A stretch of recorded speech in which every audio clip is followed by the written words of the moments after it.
Hey everyone, welcome to my Thoughts to Ponder series. Today I want to talk to you guys about this topic of empathy. We're always told that empathy is important and it's something that we all should have, but we're rarely told how we can cultivate this quality inside of us. So today I want to show you guys this practical kind of mental exercise that I do that I feel has helped me to practice empathy but also kindness in my everyday life. But before we get started, I want to talk about why having empathy is so important.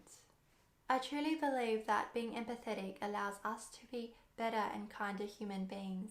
Empathy is the ability to understand and share the feelings of another person. We often hear how empathy is like walking in another person's shoes, and usually this comes with us connecting and relating our own experiences with what that person may be going through at the moment. Research has shown that people who are more empathetic enjoy better relationships and also a greater sense of well-being in their life. Personally, I believe that being empathetic allows us to diffuse confrontations, and it can help alleviate any stressful, emotional, and even potentially dangerous situations. And it's not just even that though, I feel like being empathetic can help benefit us in terms of our own mental health.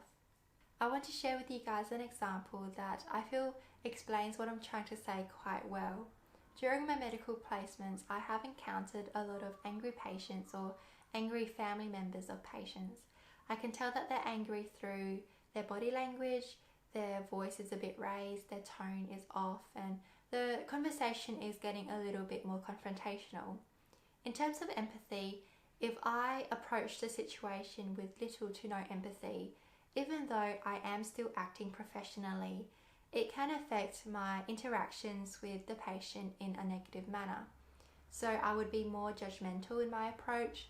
I would be addressing them to their emotional state rather than them just as a patient, and I would be less open-minded. And I feel like this can result in more conflict, more miscommunication, and misunderstanding, which can all ultimately affect patient care. On the other hand, if I were to take a step back and approach the situation with more empathy, I can perhaps see where they're coming from. So they might have been waiting in the waiting room for a very long time, they might be in pain, they might be worried about their health or be very frustrated at not knowing what's going on. And so because I understand where they might be coming from, this can drive my interactions with the patient or their family member in a more positive way. I'll be less judgmental in my approach. My mind is focused on them as a patient or an individual who is hurting or in pain, rather than just thinking of them as an angry patient, and I'll be more open-minded.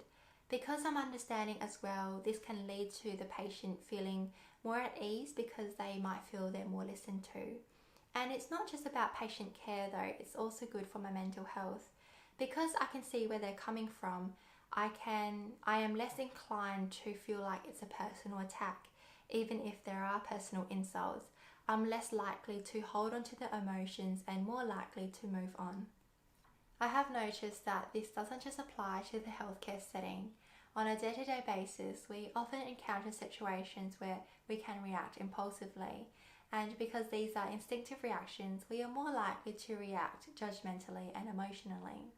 For example, when we're driving, a car suddenly cuts us off. For me, I would have definitely felt frustrated and sworn under my breath.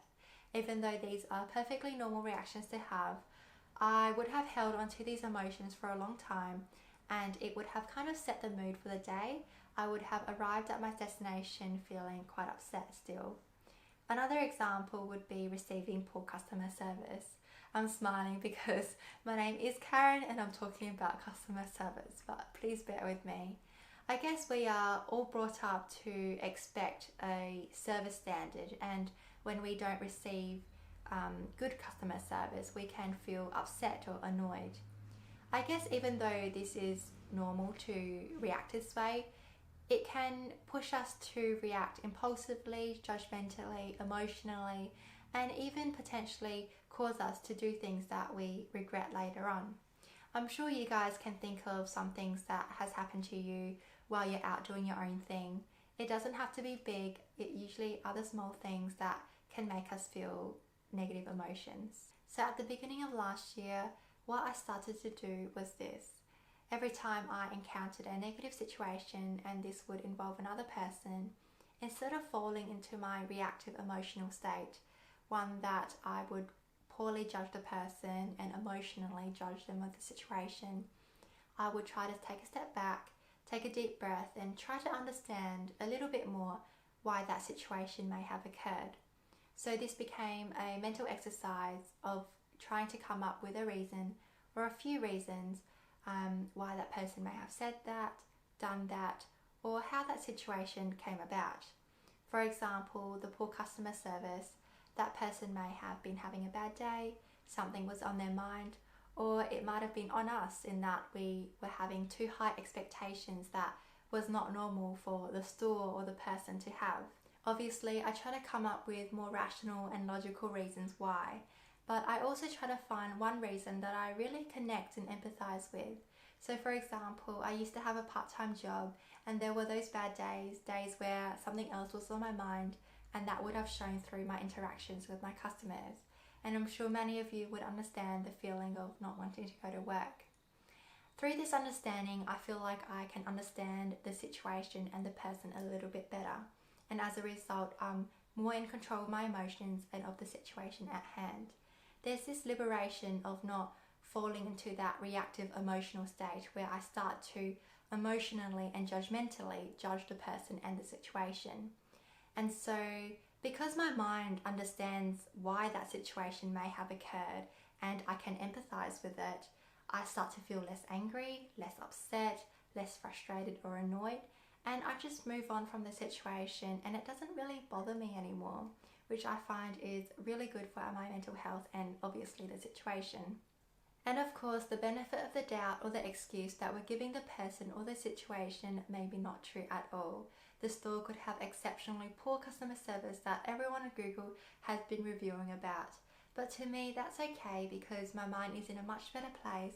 I don't really mind it anymore because I have found a reason that I empathize with and I resonate with. So to me, it doesn't matter anymore. And also, I'm not trying to say that you can't feel a certain way or you can't feel upset or frustrated when something negative happens.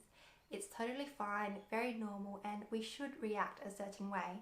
What I'm trying to say is that when I do this mental exercise, I feel like I'm in more control of my emotions, and also because I'm a person who tends to hold on to things, this just helps me so much in being able to let things go.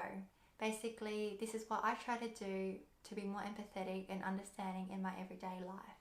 Whenever I encounter a negative situation, I try to come up with a few reasons, ones that I can empathize with, to just understand the person, why they said that, why they did that, the situation a little bit better. I feel like it has helped me so much in being able to control my impulsive emotions and also in being able to let things go.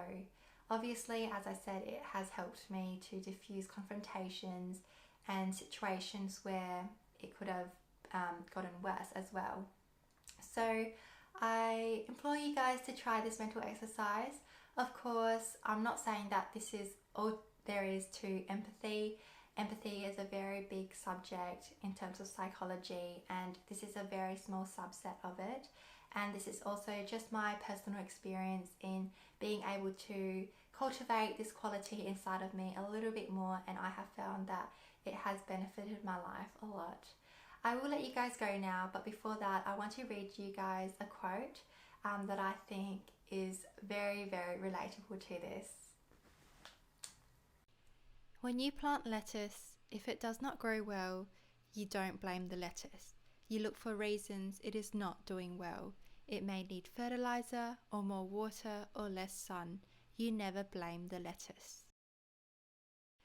Yet, if we have problems with our friends or family, we blame the other person. But if we know how to take care of them, they will grow well, like the lettuce. Blaming has no positive effect at all, nor does trying to persuade using reason and argument. That is my experience. No blame, no reasoning, no argument, just understanding. If you understand and you show that you understand, you can love and the situation will change. This is a quote from the Vietnamese monk Thich Nhat Hanh. And that is the end of my pondering. Thank you guys so much for listening. I hope you have a good day, and please don't forget to like, comment and subscribe. Thank you again, guys.